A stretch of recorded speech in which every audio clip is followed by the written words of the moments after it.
Naipit ako sa parehong araw sa loob ng 1,000 taon. Sinampal ni Giada ang kamay ng lalaking nakabandana at sinabi, "Sino ba naman ang gustong sumama sa inyo? Pakiusap, huwag mong gamitin ang matalik kong kaibigan bilang dahilan para kaladkarin ako palabas sa susunod." Sumagot ang lalaking nakabandana, "Giada, nangangako ako, wala akong masamang intensyon.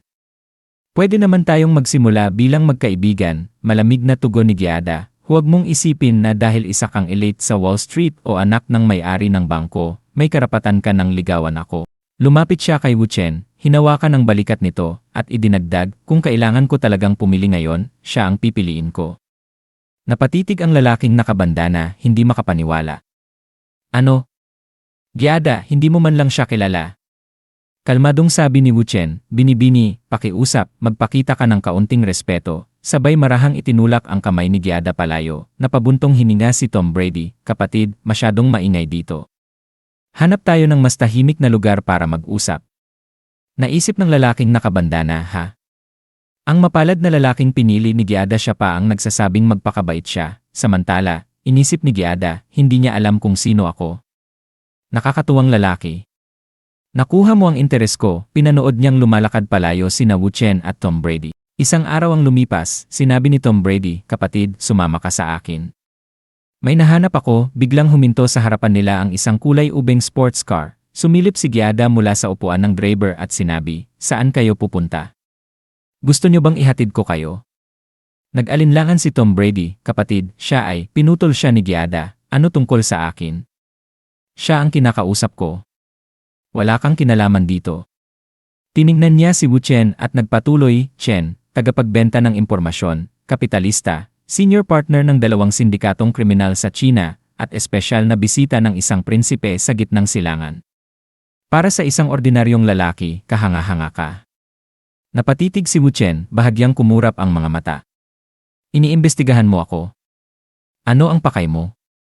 Umiti ng bahagya si Giada. "Ayokong mag-usap sa kalye. Palitan natin ng lokasyon." Umandar siya ng mabilis sakay ng kanyang sports car. Mahinang sabi ni Tom Brady, "Kapatid, sasabihin ko pa naman sana sa'yo." Naisip ni Wu Chen, siya ang anak ni Judge Salmon, si Giada Chase. Nakatadhana siyang maging isa sa pinakamakapangyarihang babae sa politika. Siya rin ang tanging makakaimpluwensya sa mga desisyon ng kanyang ama. Kaya nga natin ginawa ang palabas na yon kahapon para sa kanya. Maya-maya, sinabi ni Giada, "Pakikalimutan mo na lang ang lahat ng nakita mo sa bar kagabi. Wala akong kaugnayan sa kanya, at wala rin akong naging relasyon sa ibang lalaki. Hindi ako ganun ang klaseng babae." Malamig na tugon ni Wu Chen, "Ano ang silbi ng sinasabi mong iyan?" Lumapit si Giada, idinikit ang kanyang malambot na dibdib sa balikat ni Wu Chen, at bumulong, "Wala lang naman. Gusto ko lang pagandahin ang ating pagkakaunawaan. Kahapon, ginamit lang kita bilang panangga laban sa mga lalaking makulit, pero ngayon, mukhang may silbi ka talaga. Kailangan ko ang tulong mo sa isang bagay." Ipinatong niya ang malambot na kamay sa dibdib ni Wu Chen, ipinasok ito sa loob ng kanyang kamiseta. Agad hinawakan ni Wu Chen ang kanyang pulso at inalis ang kamay nito.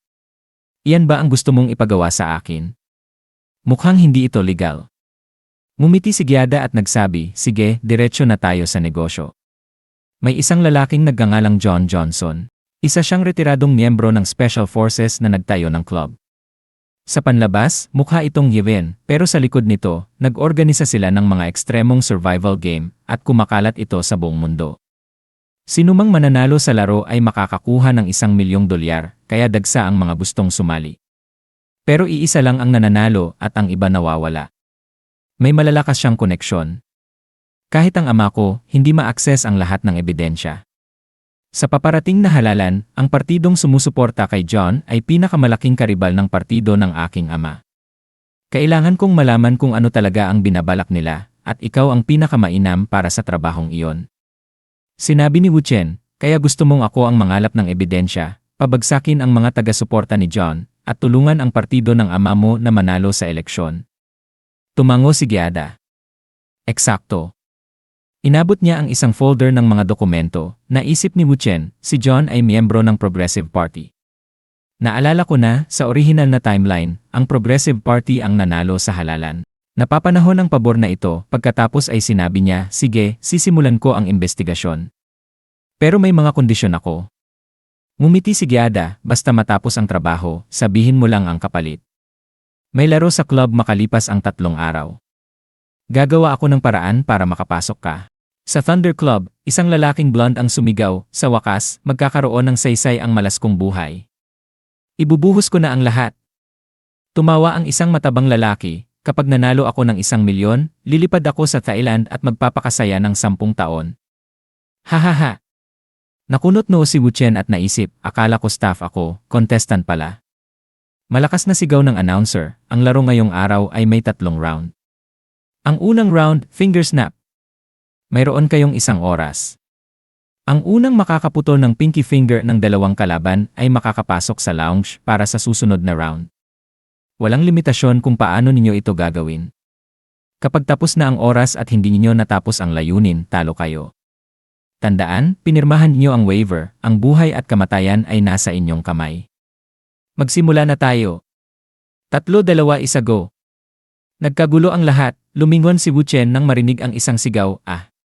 Isang kalbong lalaki ang tumakbo habang tumatawa, pasensya na, pare. Ako muna ang lalabas dito. Hahaha.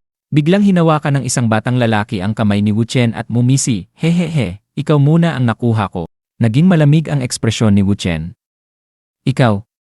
Hindi ka man lang malapit. Sa isang mabilis na galaw, tinwist niya at binali ang daliri ng lalaki. Sumigaw ito sa sakit, aray. Tahimik na sinabi ni Wu Chen sa sarili, ang layunin ko ay hindi manalo sa laro. Ang tunay na mahalaga ay ang pagkalap ng ebidensya. Nagtago siya sa likod ng konkretong pader, pinagmamasdan mula sa malayo ang isang lalaking nakasuot ng maskara na may simbolong spade. Naisip niya, nakasaad na 2 daliri, pero walang nagsabing hindi pwedeng akin ang mabali. Ngumisi siya ng bahagya. Lene. Simpleng teknik lang ng pag-dislocate. Lumakad siya papunta sa lalaking nakamaskara ng spade.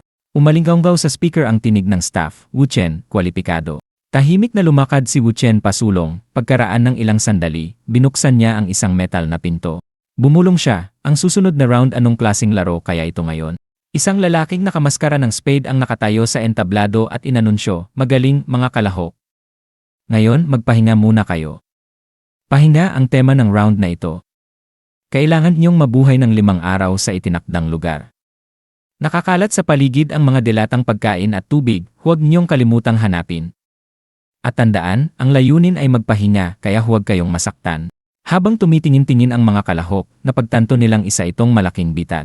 Tinitigan ni Wu Chen ang monitor sa itaas at naisip, mabuhay ng 5 araw at huwag masaktan, parang sinasabi nilang kailangan naming maglabanan para sa mga supply at baka may masaktan sa proseso.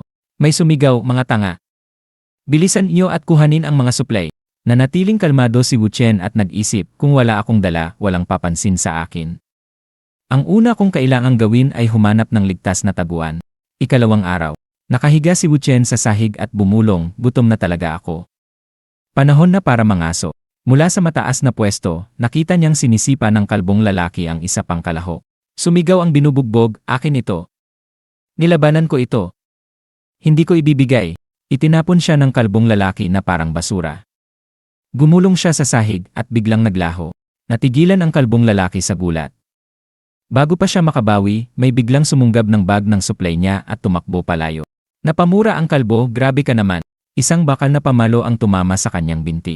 Isang anino ang mabilis na umakyat sa scaffolding at tumalon palayo. Paglapag ng babae, inilapag niya ang mga ninakaw na bag, inayos ang buhok, at dahan-dahang binuksan ang kanyang jacket, bahagyang ipinapakita ang kanyang dibdib. Lumabas si Wu Chen mula sa dilim at nagsabi, mukhang kukunin ko ang kalahati niyan. Ngumiti ang babae. Ah, ikaw pala yon kanina. Sabi ni Wu Chen, hindi magiging madali para sa atin na makaligtas sa round na ito ng mag-isa. Ano, magtulungan tayo? Ako si Wu Chen. Iniabot niya ang kamay. Tumango ang babae. Ellen, Casey. Nagkamay sila. Sabi ni Wu Chen, nakita ko na ang kaya mong gawin. May plano ako. Tahimik na nakinig si Casey, umiti at tumango. Makalipas ang ilang sandali, itinapon ni Wu Chen ang isang bag sa sahig. Ah, may supply pala rito. Sa wakas, may pagkain na, hindi na kailangang magutom. Biglang lumabas ang ilang lalaki at pinalibutan siya. Bago pa sila makagalaw, tumakbo si Casey at mabilis na ninakaw ang mga bag ng mga lalaki. Habang tumatakbo siya, kumikilos ng marahas ang kanyang katawan sa bawat hakbang. Umungol ang kalbong lalaki, nakawala ka na minsan. Sa tingin mo, makakatakas ka pa ulit. Hinawakan niya ng mahigpit ang pulso ni Casey. Sumigaw si Casey, "Wu Chen!" Agad na inihagis ni Wu Chen ang ilang bag ng supply papunta sa kanila at sumigaw, "Bitawan mo siya. Ang gusto ninyo ay ang supply, hindi siya. Bitawan mo siya, at ibibigay ko ang lahat ng bag na meron ako." Ngumisi ang kalbo, saka itinulak si Casey papunta kay Wu Chen at tumakbo palayo dala ang mga bag. Nasalo ni Wu Chen si Casey sa kanyang mga bisik. Pagkaraan ng ilang sandali, napamura si Casey, "Naku, naging pabaya ako." Halos, ngumiti si Wu Chen. "Ayos lang. Tingnan mo." Binuksan niya ang isa sa mga natitirang baggi. "Kaunti lang ang nakuha ko, pero sapat na ito sa ngayon." Ngumiti si Casey at tumingin sa kanya. "2 beses mo na akong iniligtas at mas mabilis ka pa sa akin. Kailangan sigurong mas makilala kita." Bigla niyang itinulak si Wu Chen sa sahig at umupo sa ibabaw niya. Ngumisi si Wu Chen. "Depende yon sa kaya mong gawin." Lumapit si Casey, hinalikan siya ng malalim at dahan-dahang tinanggal ang kanyang jacket. Binaligtad siya ni Wu Chen, pinigilan, at marahang hinawakan ang kanyang mga kamay sa sahig. Sa labas, nagkakagulo ang ibang mga kalahok habang marahas na nag-aagawan ng mga natitirang supply. Sa loob ng maliit na silid, nagpatuloy sina Wu Chen at Casey sa kanilang laro, na tila walang pakialam sa kabuluhan sa paligid. Makalipas ang ilang sandali, umalinggaw sa speaker ang boses, "Wu Chen at Casey, pasado." At dito na nagtatapos ang video natin ngayon. Maraming salamat sa panonood, sobrang na-appreciate ko kayo lahat. Kung nagustuhan nyo ang content, huwag kalimutang i-like at mag-subscribe para hindi nyo ma-miss ang susunod na mga videos. May gusto kayong sabihin o may tanong? Mag-comment lang sa baba, gusto kong marinig ang opinyon nyo. Hanggang sa susunod, mga kagoto. Stay awesome, stay curious, at kita-kits sa next video.